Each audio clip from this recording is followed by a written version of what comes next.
And Ann's talk today is about the impact of judgment.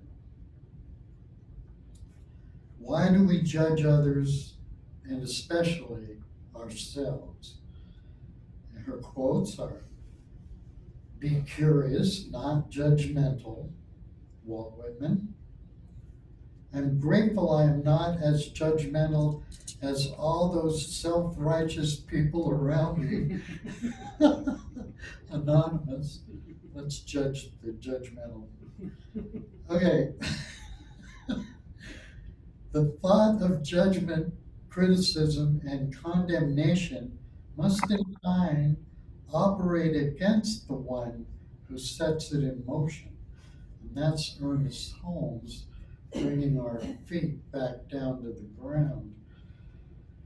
Her affirmation: "I am free from judgment of myself and others, and therefore I am free." That's wonderful.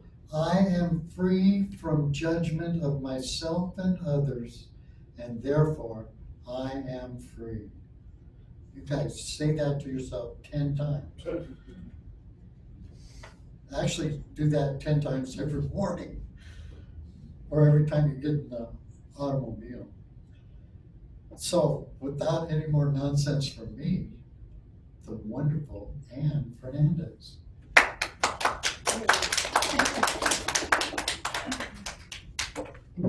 Oh, thank you.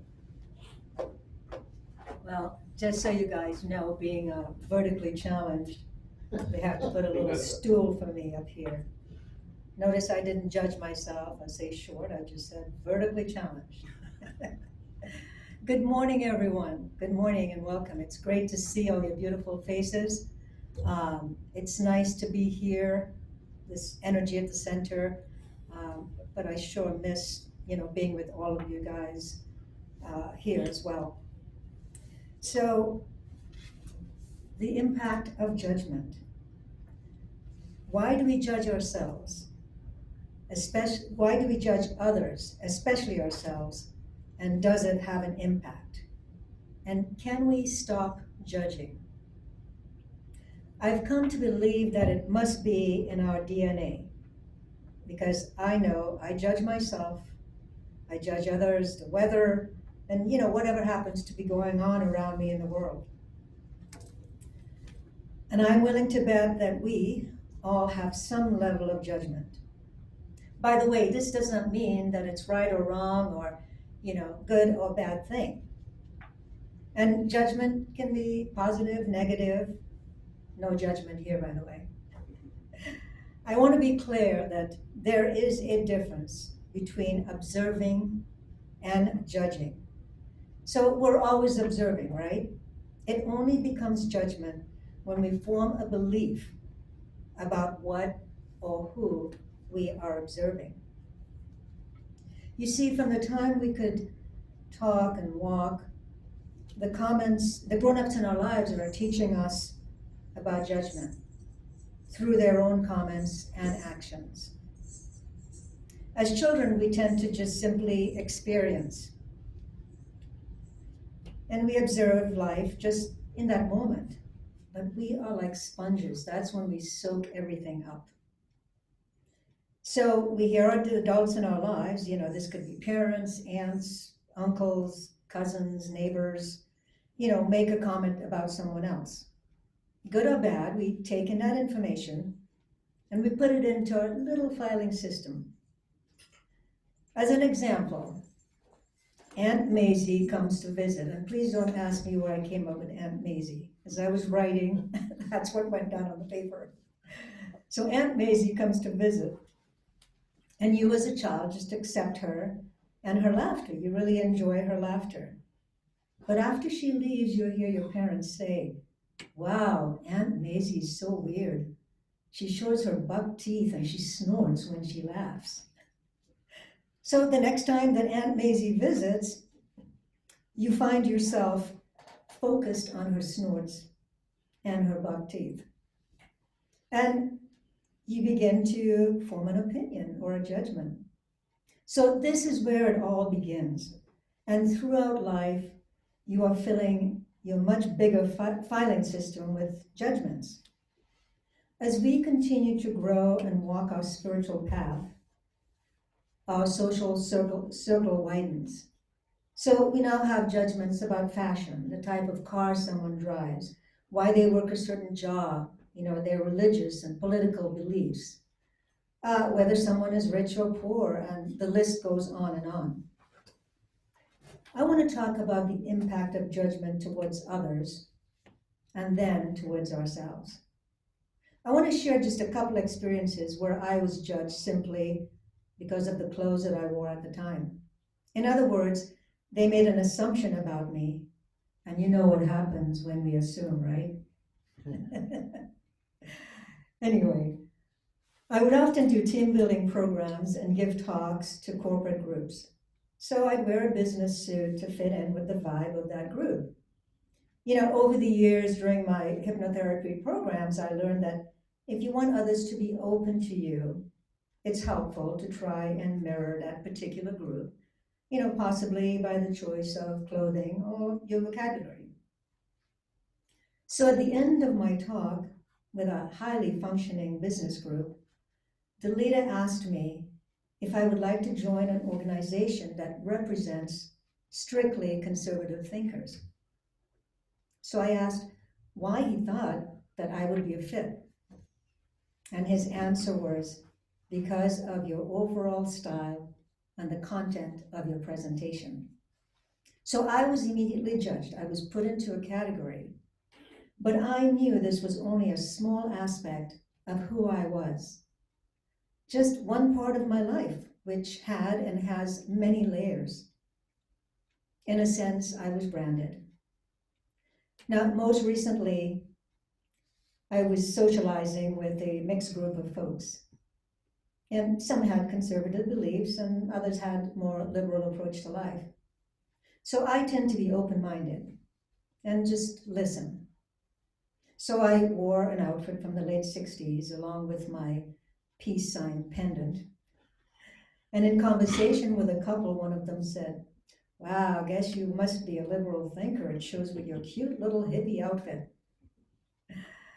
So again, I was judged. I was put into a category.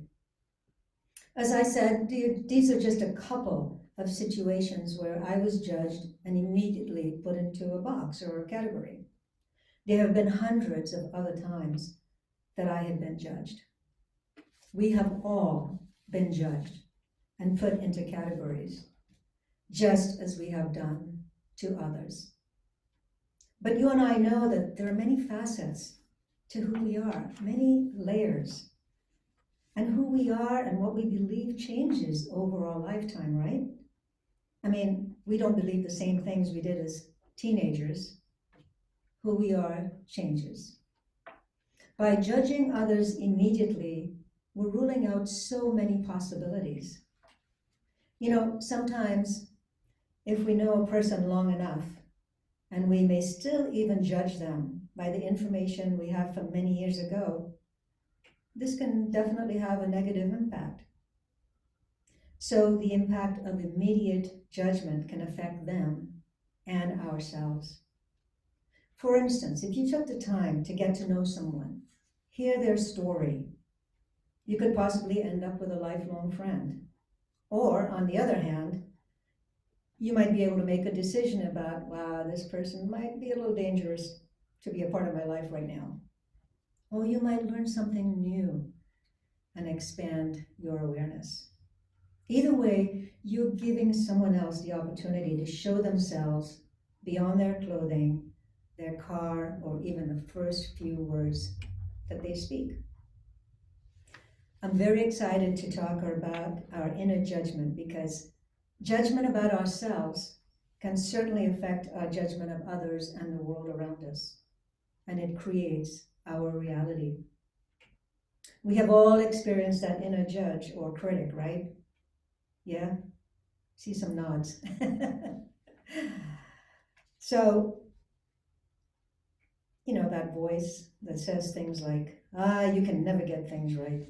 You'll never reach your goal. You're an idiot. However, that voice can also say things like, wow, you're amazing, you're smart, you're beautiful. And sometimes, if you're lucky, it might say, wow, you're amazing, smart, and beautiful. So the objective is to retrain our inner judge to shower us with more positive words. Now, that can have its challenges since we have a lifetime of beliefs in our filing system about ourselves.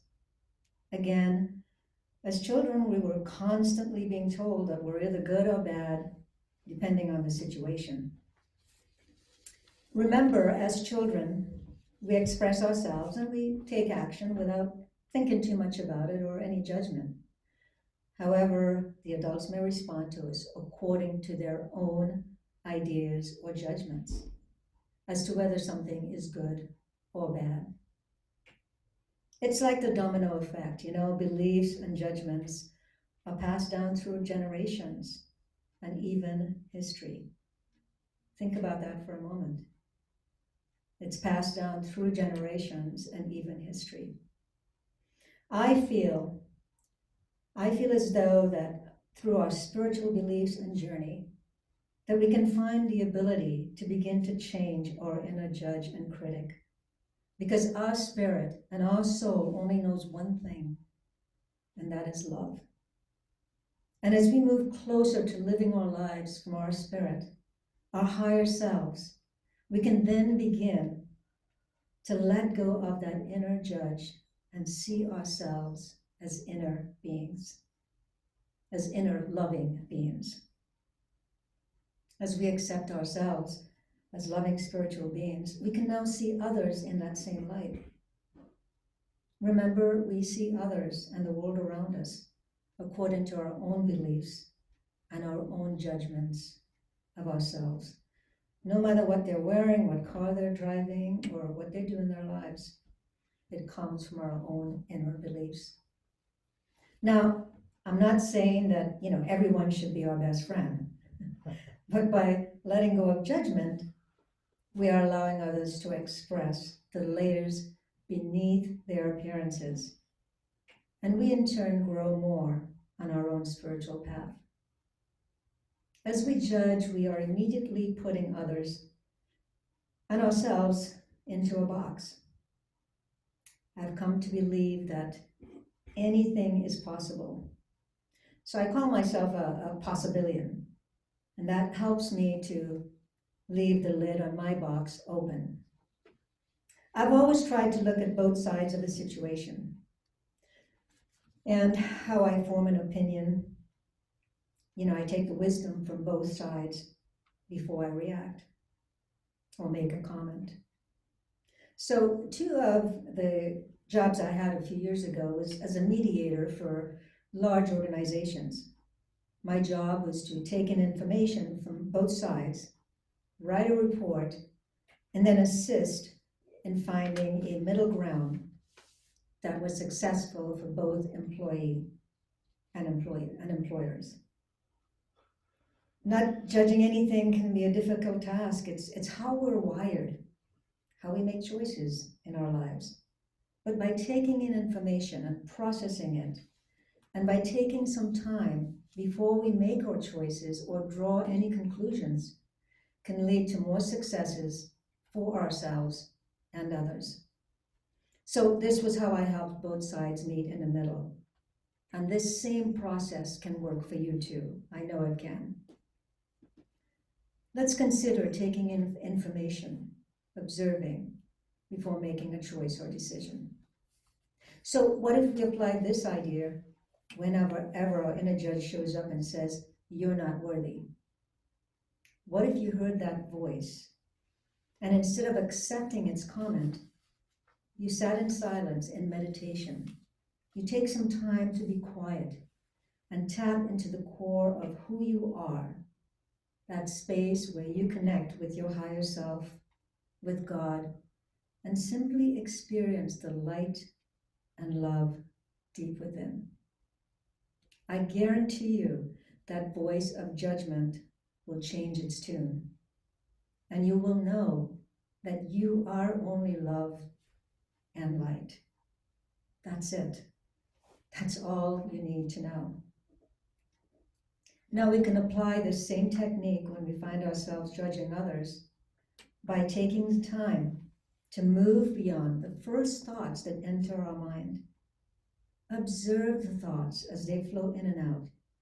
Don't be attached, and just inwardly say, I am love, I am light, you are love, you are light, we're all love and light, and it is not my responsibility to judge. To change how we see ourselves, it's ongoing process because we must dig deep into our files filled with beliefs that we have accumulated throughout our lives. So this talk came about as I was hiking in the woods, and I kept thinking, judge not, lest ye be judged. And I looked around me like, who's saying that? Is someone whispering in my ear? And it just was persistent, so I'm usually kind of in a zone when I'm hiking. I'm all alone and it's peaceful and I get in the zone. And these words were just coming in over and over again. Judge not, lest ye be judged. So finally I decided, okay, universe, what do I do with this information except, always working on my own judgment of myself and the world around me. And the thought was immediately downloaded. Well, there's your next talk at the center whenever they ask you. And 1 week later, I was asked to speak. So this is how this came about. So I was curious though about the words. It's like, why was it so persistent? So I went home and I Googled, to see what Jesus meant when he said, judge not, lest ye be judged, and how it fits currently for us now. So, even though I may read things from the Bible or from a long time ago, I always try to transform it into a way that fits for where we are now. And one of the explanations were, if you condemn or judge someone, then you stand to be judged or condemned according to the same standard. Do not judge unsympathetically or hypocritically. He also said, why do you seek the speck in your brother's eye, but do not notice the log in your own eye? Now, I feel that Jesus was not saying we can't evaluate whether someone's choices are right or wrong. The verse was about a particular type of judgment, like when we judge according to our own beliefs and opinions. Remember, how we perceive others and the world around us is directly connected to our own beliefs. One thing that can help us through the trials and tribulations of life is to continue to release our own judgments and instead be in a place of acceptance and trust the universe, trust God and the universe, Spirit. Because the universe, Spirit has our back always. And I feel we will be guided to see the light, not just in ourselves, but in others, in everyone. In order to change negative judgments, we must believe that we're all connected and one with Spirit. And as we trust in that source, then we're trusting in our ability to recognize the love and light in ourselves and others. So maybe some homework for the next few days or week. Practice becoming an observer. Observe without judgment. We're observing all the time anyway.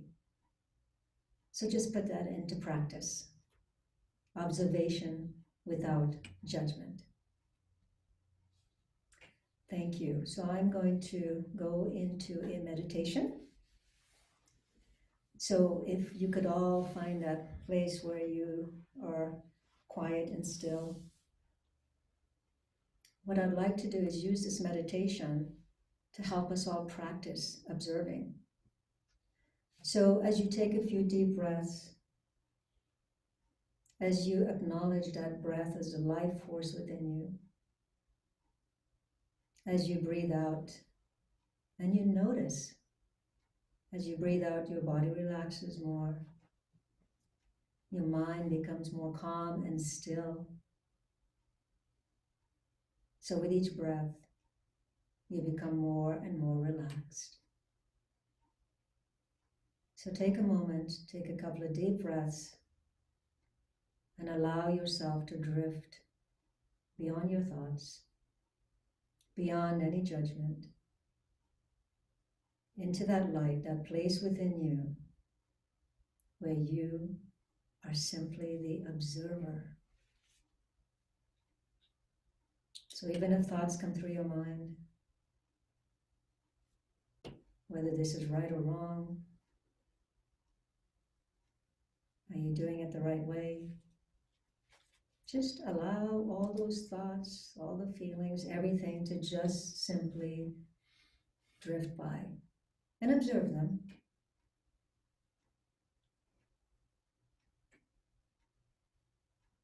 And as you do that, what happens is that you allow any judgment, any thoughts, any feelings, all those things to simply dissipate. When we fight against it, it sometimes becomes stronger. We give it more power. So don't fight it. Just observe it. And with the next breath, allow yourself to drift even deeper still. And in that space, again, notice, even when you're noticing and observing, spirit,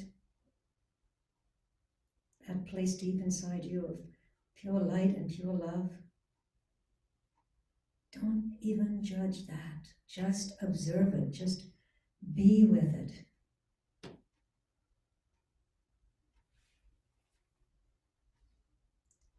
So let's just take a couple of moments and simply be in that space of love and light.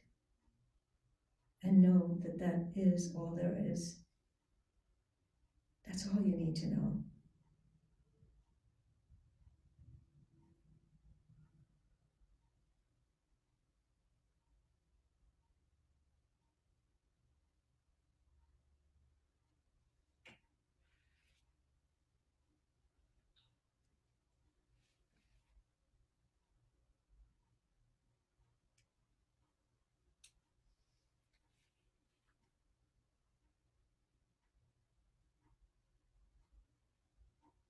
Great. Now take a deep breath.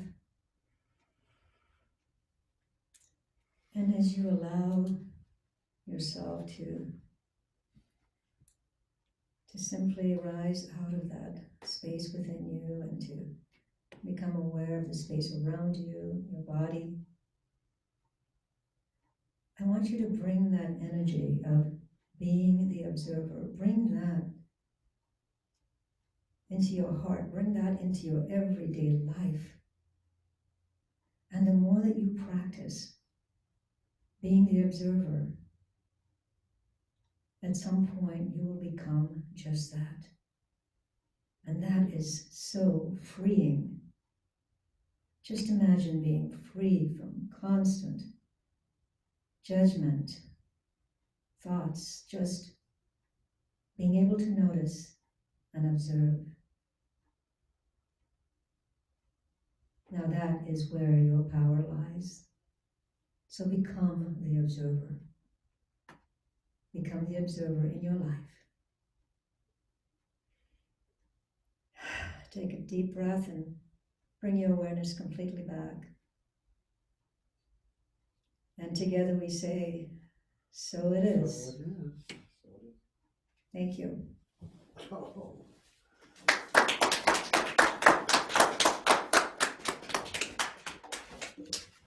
Thank you all so much for having me.